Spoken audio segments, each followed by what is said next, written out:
Help protect us from racism and xenophobia by becoming an I Love Black People ambassador today. Join on iloveblackpeople.com. No matter where you are in the world, join us today and get access to the I Love Black People network. Special thanks to Banneker Communities. Greetings and welcome to another edition of I Love Black People. Just thrilled to have everyone here.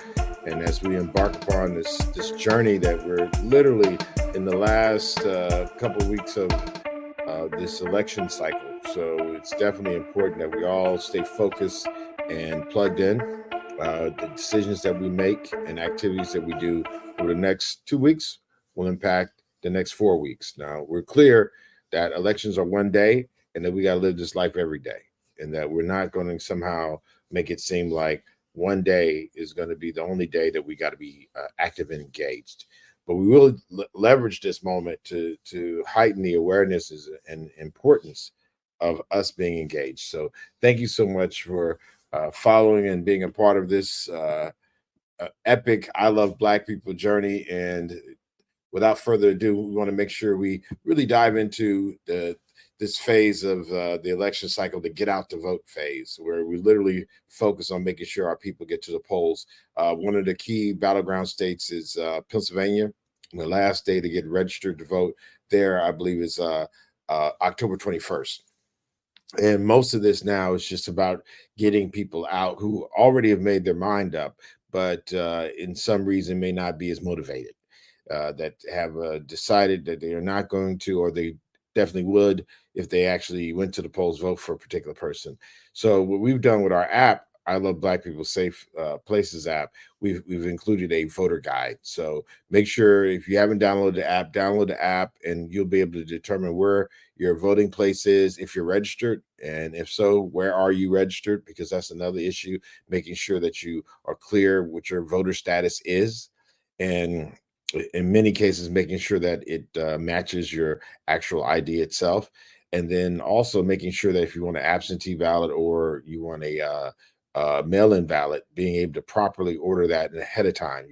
You have to order it and receive it and return these ballots, all based on a schedule that each jurisdiction is, oftentimes is different. So make sure you leverage our app to get that information, as well as share the information with your friends and family. We're telling everyone, we need everyone to organize 25 by November 5. Organize 25 by November 5.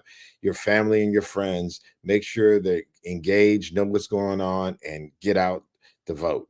Organize 25 by November 5. So it's important that we give tools to do that. And our app is one of those tools where you can refer 25 folks, get them on board, we'll send notifications, as well as other information to help make sure that they're ready and able to get out here and participate. And I say participate and organize because, again, it's still about our agendas. Again, I say that we're not monolithic, of course, that there's not one black agenda, it's multiple agendas.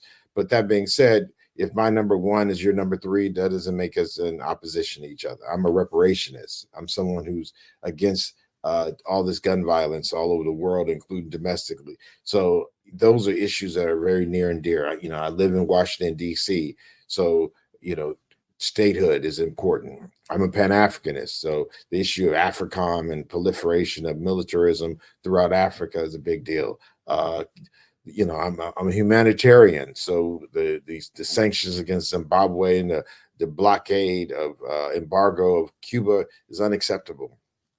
The harming and killing and kidnapping in Haiti and the U.S. policy towards Haiti is unacceptable. So with all these things being said, none of those might be your top 5 or top 10. That doesn't mean we're in opposition. It might be in your top 20 though. So whenever you get around to those, we will work together and vice versa. So I think it's important that as we look at this time of the year about voting, we use this as a call to action to get out and organize. And mobilizing is one thing. That's just showing up someplace. But organizing allows us to continue to work, work together in ways that are beneficial when we have goals and a mission. So we definitely appreciate everybody's opportunity to participate and making sure that we're doing everything we need to do on this mission in order to get what we need done. So that being said, I think it's important that we talk about some of that work that we've been doing in order to get that done. As you know, we have our I Love Black People Get Out to Vote campaign, and we've been going to historically Black colleges. We got the bus on the road again, and we've been organizing with Howard students, Harris Stowe Teachers College students, Lincoln University students, Morgan State students. We've been organizing with members of the community, all walks of life, in order to make sure all our people understand the importance to organize and get their friends and family out. We actually have people pledging to get to 25 by November 5, and we actually give away I Love Black People t-shirt. And those who get 50 by November 5, we're giving them a hoodie, a nice one of these nice big black warm hoodies as the weather changes in the United States. With that being said, it's been very, important that people again understand that each jurisdiction is different. Now we've been focusing on Maryland and Pennsylvania. Pennsylvania is a key battleground state because of what they call in the United States a electoral college. The United States is not a pure democracy where it's one person, one vote. It's a representative democracy. The founding fathers, I do mean fathers, it was founded by white men, did not trust the masses to make the decisions for themselves. So in order to even vote, the origin story of the United States, you had to be a white male who owned property. So again, you see the foundation of the approach, which meant that it was a particular group of people who had more opportunity to exercise their franchise than others. Now, as the United States has evolved, it's changed some of those characteristics, but it's maintained this thing called electoral college, where literally there are representatives that actually represent the voters in each state, and each state has a fixed amount of electoral college votes. So no matter how many people vote in that state, there's only a fixed number of votes they get towards who becomes president. And that's wherein lies the problem. Most of the people in the United States live on the coast, yet the folks who may be in underpopulated regions have an over amount of, over, they have a amount of power that's beyond the size of their population.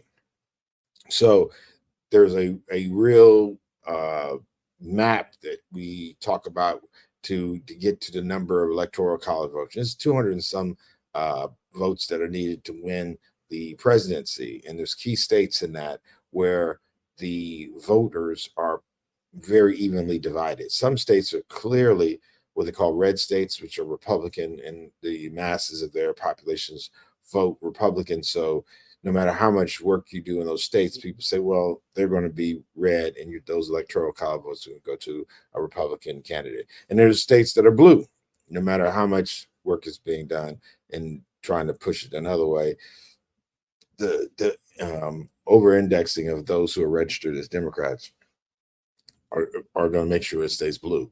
But then there's these states that are in between, and that's where most of the focus has been placed. They call them battleground states. And our base operation in the United States is Washington, D.C. So the closest battleground state that we have is Pennsylvania. So we've been organizing students and our members who download our app to participate in organizing their family and friends throughout Pennsylvania and Maryland. And even if you live in a so-called blue state or red state where they're not battleground states, you still can be a participant, because everybody has a friend or family in Maryland. Like somebody knows somebody. And the thing is, make sure they get out and vote. We have a sister named Angela Alsobrooks. She's the first Black woman to be a nominee from the Democratic Party for the U.S. Senate, which really sounds crazy with Maryland having such a high population of educated, successful Black women. You would think that this would be one of many. But that being said, she's the first, and she needs everyone's support in order to get into that position. And oftentimes when you're a trailblazer, that means that the trail hasn't been created yet, and we have to be the ones that to make that possible. And she needs everyone's support. So if you're in Utah and you have family members in Maryland, please make them a part of your 25 by November 5 and get them out to the polls. So it's very, very important that we get as many of our people to engage into this process to make sure that we are able to, again, make the most of November 5. And I say that in a way to say that we need to make the most of November 6th, 7th, 8th, and the rest of the days too. But if we organize and continue to stay organized, that's going to happen. So again, what we don't want to do is just organize for November 5 and then go back to what we were doing before we started organizing. Whatever it is that we're going to do, we're going to have to organize. Whatever we do, we're going to have to plan if it's going to be successful.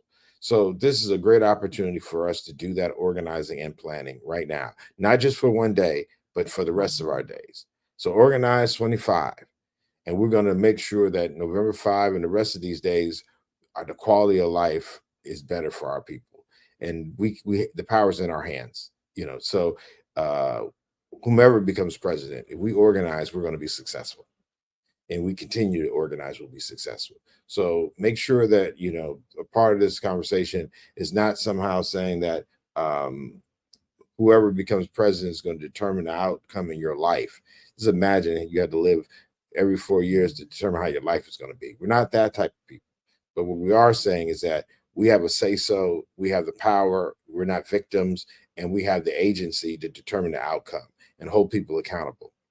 And with that being said, I think some of the things that we've seen recently, and we see this oftentimes, this is something done in the Democratic Party as much as we see in the Republican Party.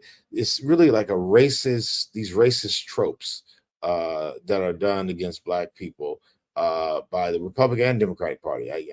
Oftentimes we have conservative racists that don't want anything to do with Black people, and then we have liberal racists who will work with Black people, but only on their terms, where that in many ways that the Black folks are serving an agenda that's conducive for them, and it's never on an equal footing. A racist does not see the races as equal. They see that some races are more equal than others. And so that behavior in the Democratic and Republican Party are really like cancers that really impact even decision making. So I've seen many Black candidates have teams of people around them that are oftentimes liberal racists, and they see the Black candidate as the exceptional Black person that's not like the rest. But then when talking about the masses of Black folks, it's very condescending, very dismissive. So we got to be very mindful of that. So when you have Black candidates, know that oftentimes the national apparatus like the DNC or the state apparatus like the Maryland Democratic State Committee, they could oftentimes be filled with liberal racists that really don't see Black people as peers and see that there's a more that our conditions our condition that we find ourselves in is somehow attributed to some behavioral problems that we have or shortcomings, instead of being a consequence of a white supremacist ideology or an oppressive neocolonial or any of the words that you can talk about with sexism, racism, and all the other isms that really have what the source of our problem. Just as I tell people, the source of oppression is the oppressor. It's not having a job or not having money. Literally, oppression comes from oppressors, people deliberately doing things to harm us. And if people are doing deliberate things to harm us, even within the Democratic Party, we need to be doing deliberate things to protect ourselves. And organizing is one of those protective things that we can literally come together, no matter what party someone claims, to make sure that the agendas in our community are being focused on, and that we're making sure we're holding ourselves first, as well as everyone else accountable to those said agendas. And in the state of Maryland, again, when you don't see a state that probably has one of the highest population of Black educated people, of Black wealth, the first governor that was Black, it was just happened about a couple of years ago. And a state like Virginia, which is not known as a bastion of civil rights and justice, had a Black Black governor back in 1991, Doug Wilder. And I'm saying this issue about race, not as much as because we know race is a construct. We know race is made up. Racism is real. People kill people based on this thing called racism, as fictional as race is. With that being said, when you have that many critical mass of that many amazing beautiful black folks, and not one of them were able to attain a level of leadership to govern Maryland, it speaks to maybe some other issues going on. And once you see these candidates win the Democratic primary, but your thought is that in a blue state that the general election will be won by a Democrat, just as much as in a red state, that once the primary is over, that person becomes the winner of the state, because it's got more Republican voters, and that's the leaning of the state. Well, Maryland has failed to do that 2 cycles as governor. And again, instead of speaking to the inadequacies of the state apparatus, the Democratic State Party, what's often attacked are the black politicians.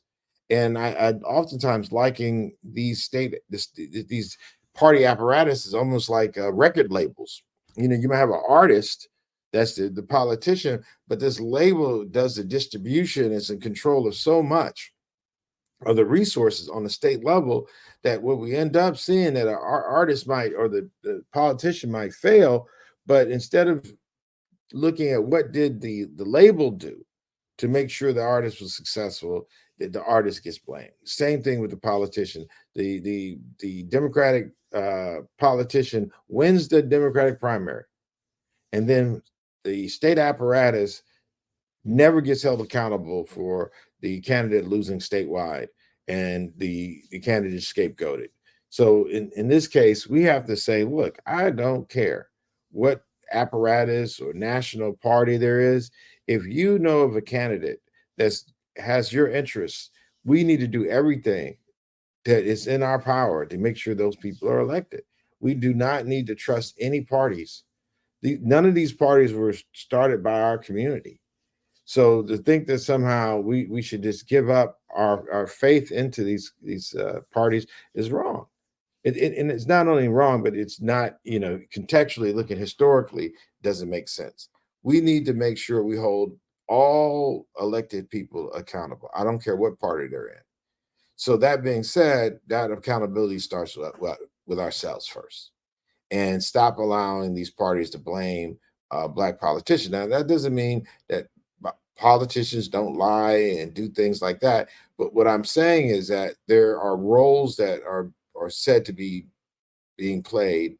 And when those roles are not done well, instead of those in those positions taking responsibility, they scapegoat people. It's just like how the Democratic Party will scapegoat the black men. We just saw recently the Republicans, with their strategy of divide and conquer, divide and rule, but they used a playbook that the Democrats use. We've had repeated Democrats, including Obama, attacking black men as somehow being the weak link in the Democratic Party, when it's very clear that the top 2 demographics, or top 1 demographics that has been supporting the Democratic Party now for decades, is the black community, and that black men are only second to black women. We're number 1 against every other demographic. Black men are number 1 supporters of the Democratic Party, second only to black women. So if you have every other demographic in the room, except for save black women, black men are number 1. For black men to be targeted as somehow the weak link, what should be really said is that in spite of the mistreatment by the Democratic Party, black men are number 1. In spite of the amount of money and resources that have been used to help organize and support black men in the campaigns, they still are number 2 to women, number 1 to everyone else. The amount of money that the Democratic Party spends to get white women to vote is not panned out. It actually hasn't served. It literally has failed. But instead of, again, holding the Democratic Party, which has tens of millions of dollars for election, and the whole purpose of a campaign is what? To persuade people to vote. And they have failed to persuade white women, but yet black men are targeted as the weak link. It's nonsensical. It's not rational. It's not logical.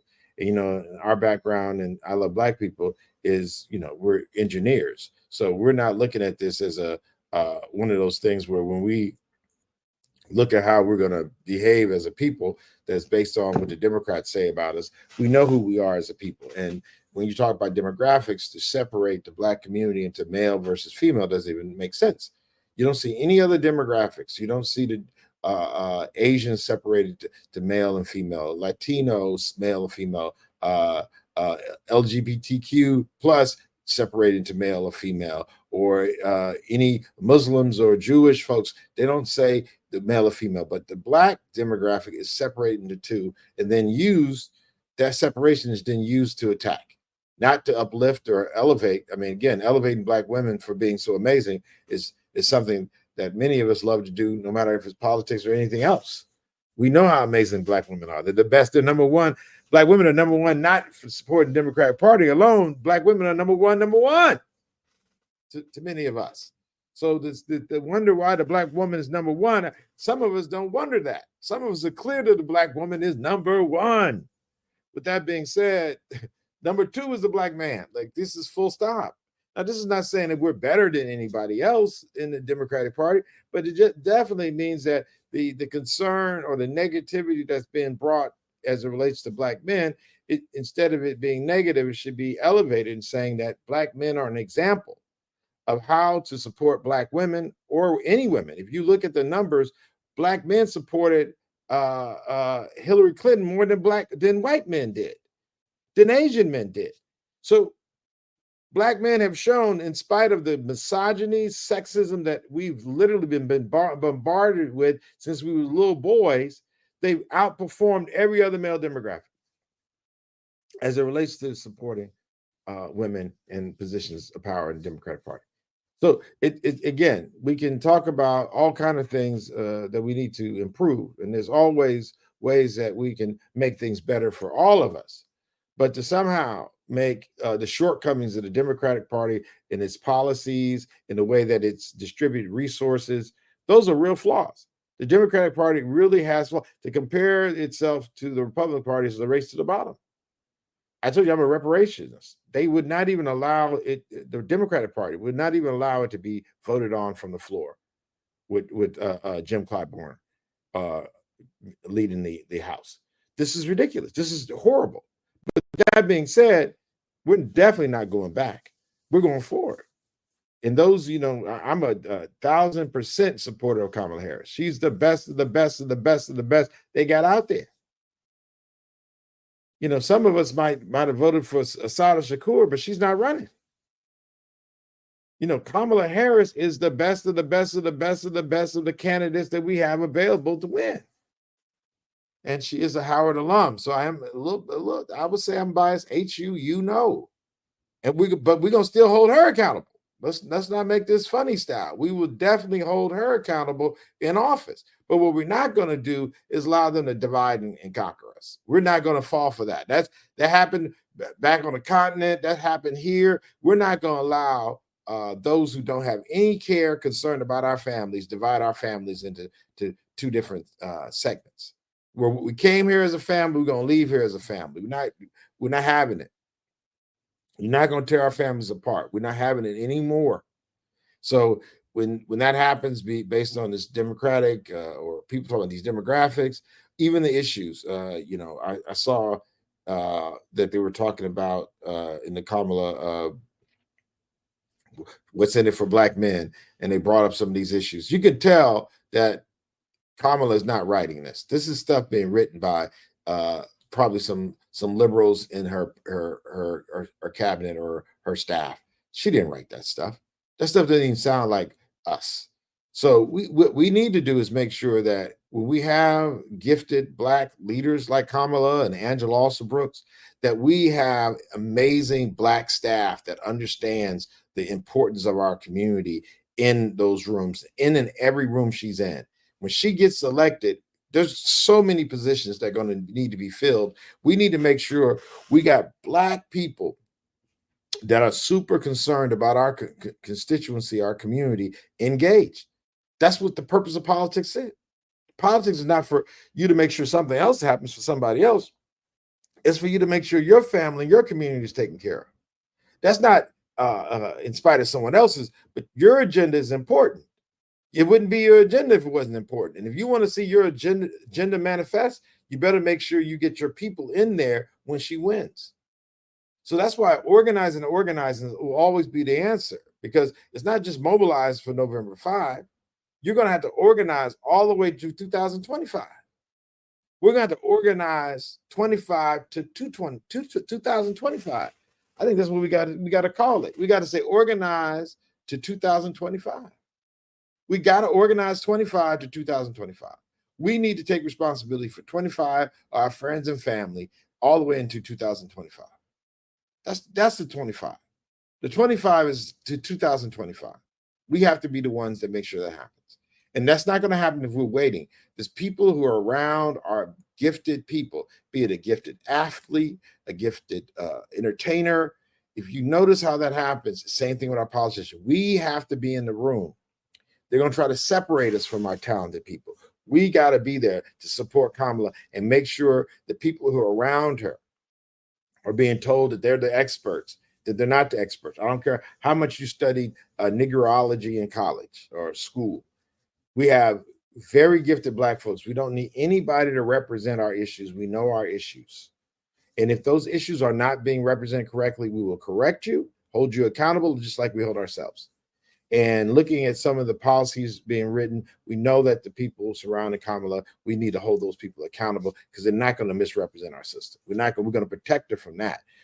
We've had too many great, amazing Black leaders be undermined by some of the folks around them. We're not going to have it this time. We're going to be here. If deliberate things are being done to try to undermine our system, we're going to do deliberate things to be. And with that being said, again, thank you so much for everyone who's always here to support us and make sure that we're in a position to continue speak truth to power, as has been often said, as well as be in a position to show the love that we all deserve and improve the quality of life that we all live. And with that being said, I am because we are. Thank you so much. Help protect us from racism and xenophobia by becoming an I Love Black People ambassador today. Join on iloveblackpeople.com. No matter where you are in the world, join us today and get access to the I Love Black People network. Special thanks to Banneker Communities.